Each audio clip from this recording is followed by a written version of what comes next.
50 Shades of Grey 2 is coming out next year, so I thought this would be the perfect time to start off this show with the review of the first one. So if you haven't seen that movie, beware, the whole movie is spoiled ahead. Ready? Steady. I'm at the bottom of the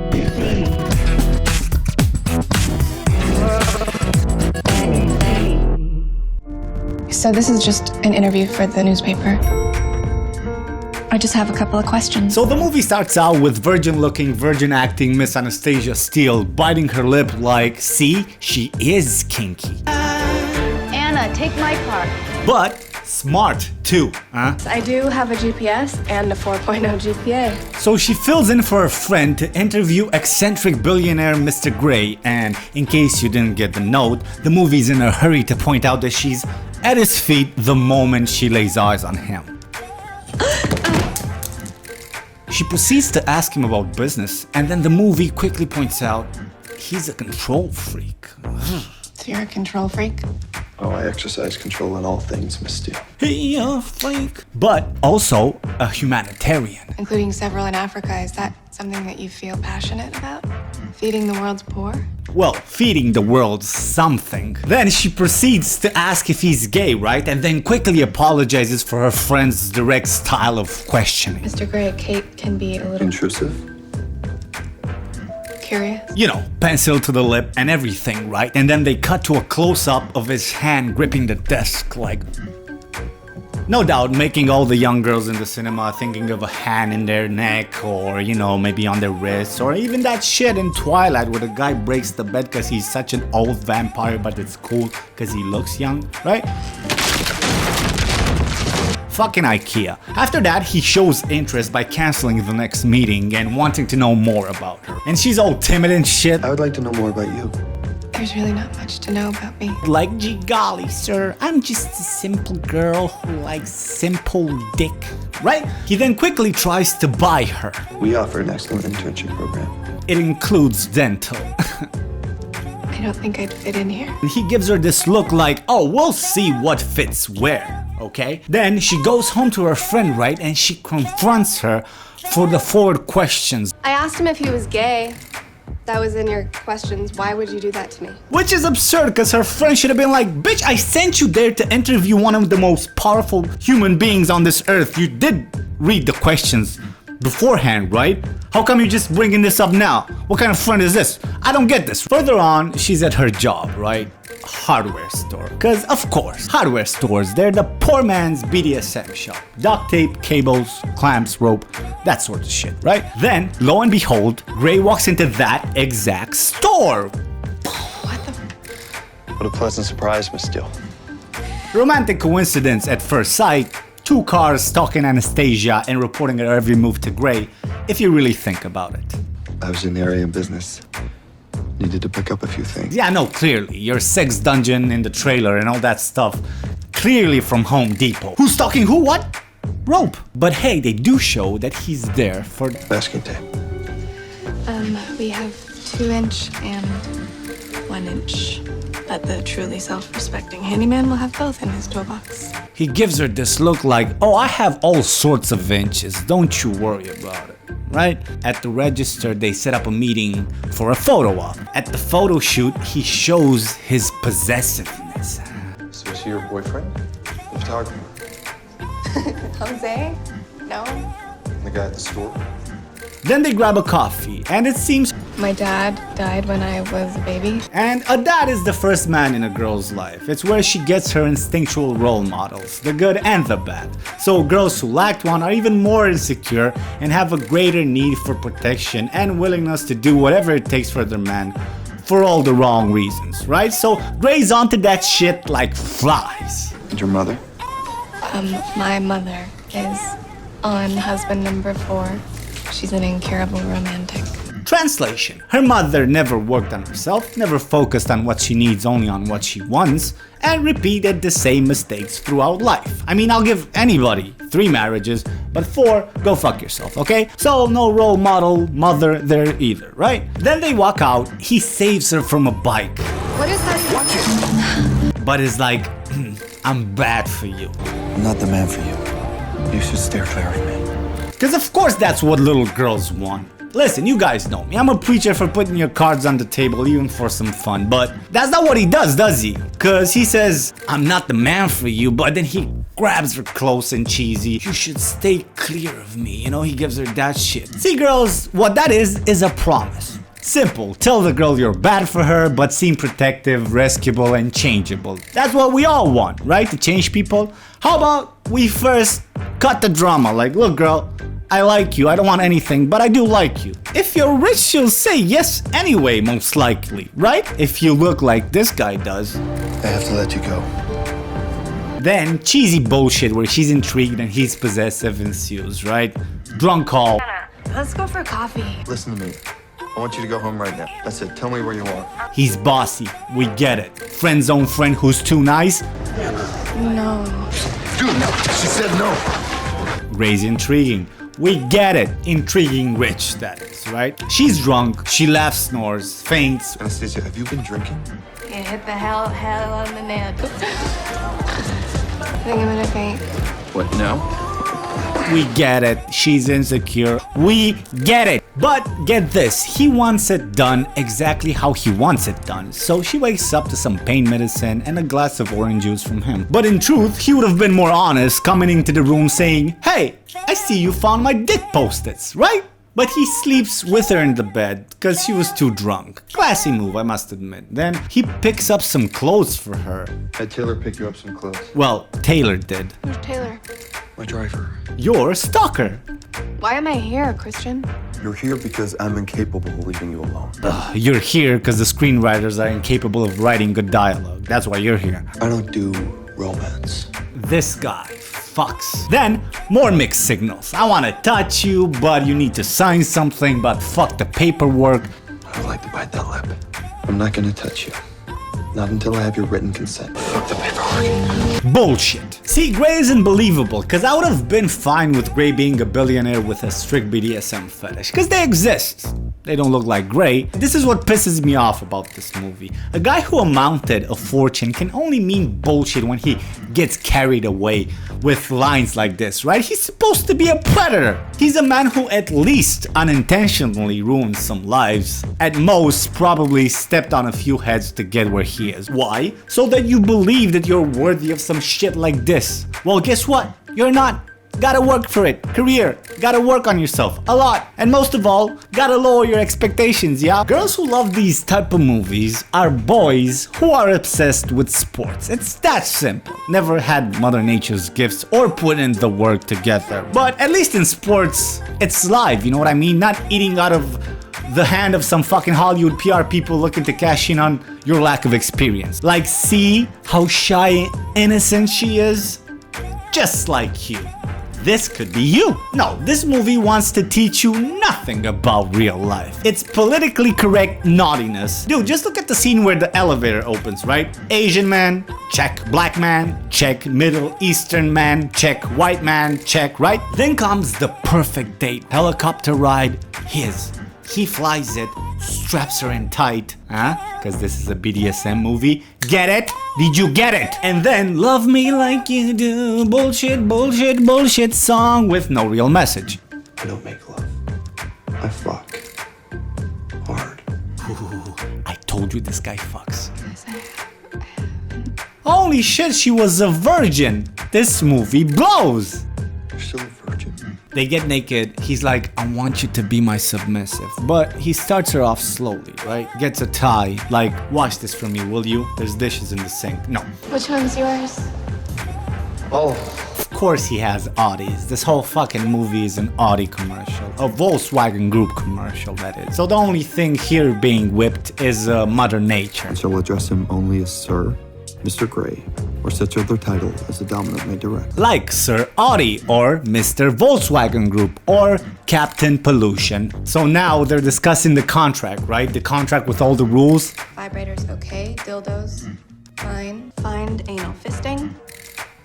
Strike it out. Strike out vaginal fisting too. You sure?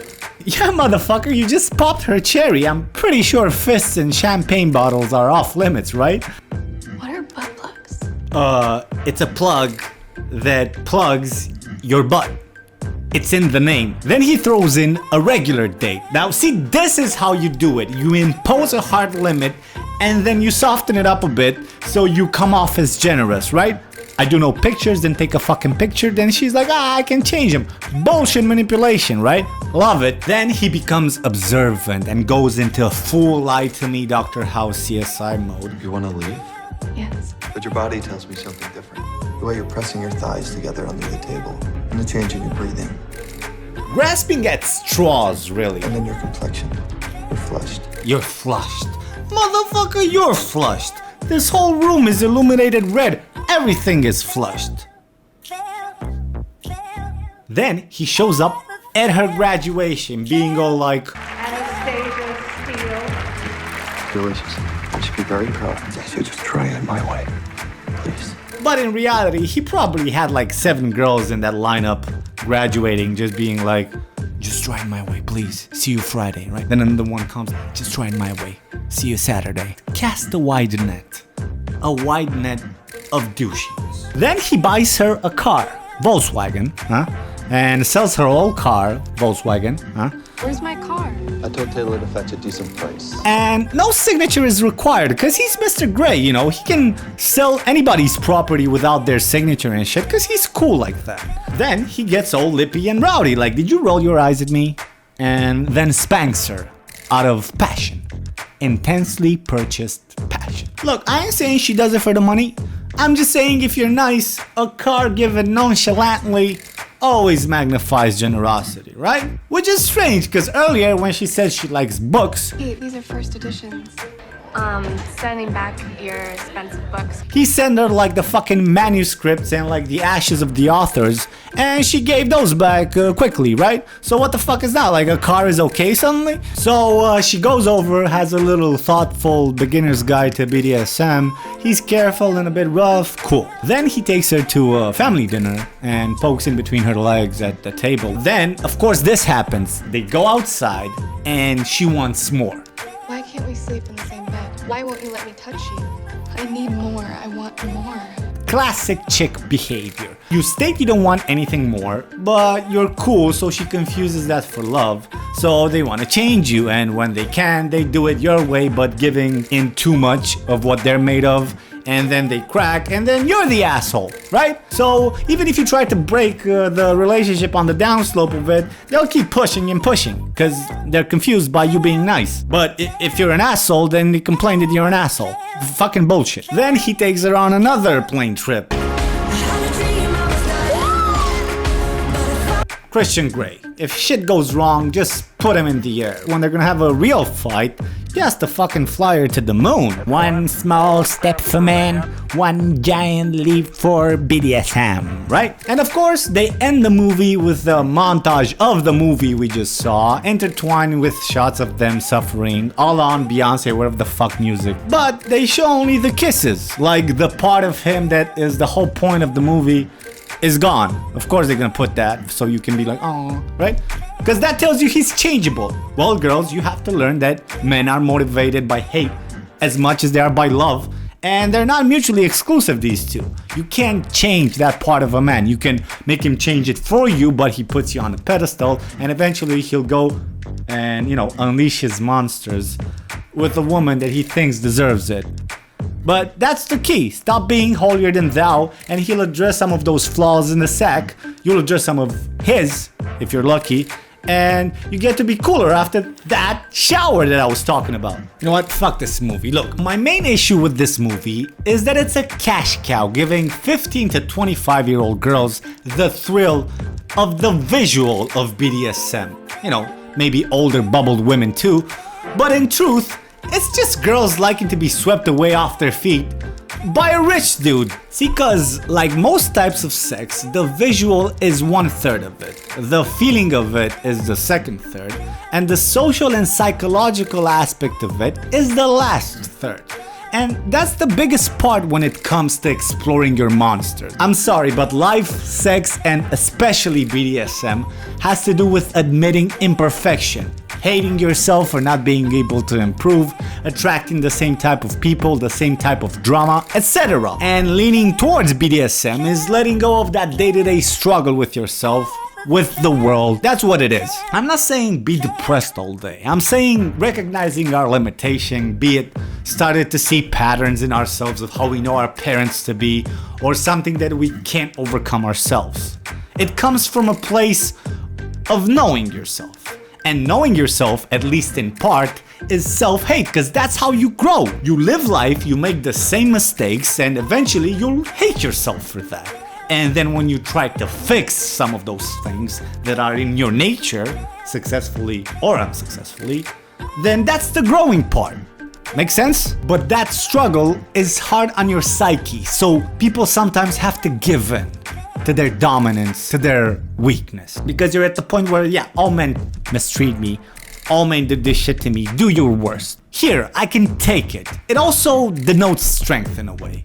And if handled properly, it frees you for a second, so that you can restart the fucking struggle the next day. And it has to do with age most of all, I think. Because when you start out as a kid, you fucking think your life is perfect. Society preaches perfection. So girls grow up with this fucking cloud of misinformation. Society now says we're all special, so that leaves no room to grow.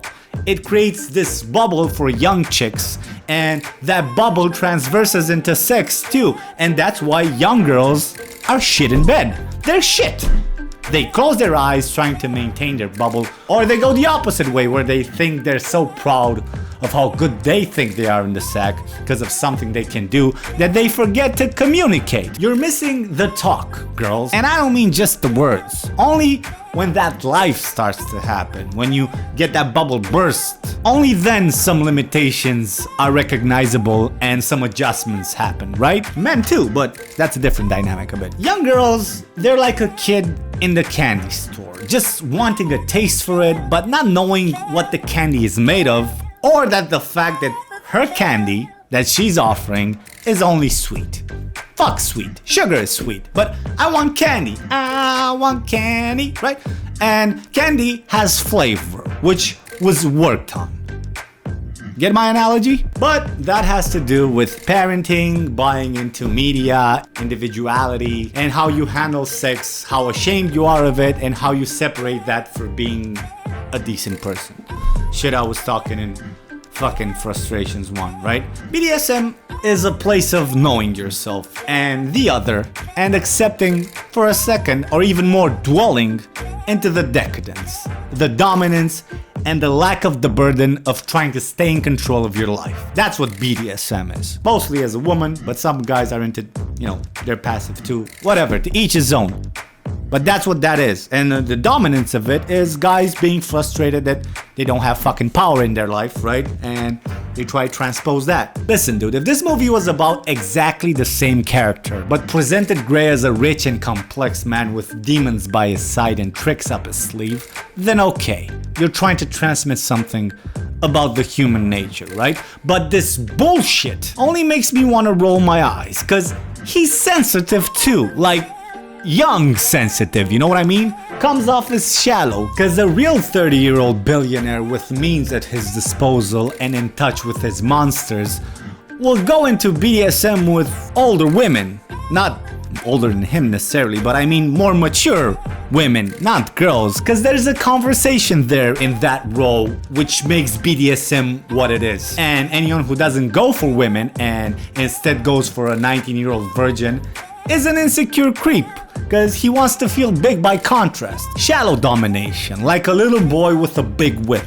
Nothing sexy there once you remove the razzmatazz, right? Look, the real torture here was this stupid movie lasting 2 hours. I'd rather slice my cock into 50 Shades of Greyjoy than see this cash cow of a movie once again. But people are dumb, so like Twilight, I'm sure this will turn into a successful franchise with spin-offs and shit, like the animated version of The Dogs of Grey and Anastasia falling in love. And if you think about it, it's perfect, because there's dominance, there's recessiveness, there's leashes, they're dogs, so they're colorblind, so 50 Shades of Grey kind of fits better. It's the perfect fucking media PR franchise. Has sex in it, but it's kind of okay, but it kind of isn't. but it's about love, not complex characters realizing shit about life. This movie, complete shit, but shot kinda nicely, so 2 whips out of 5.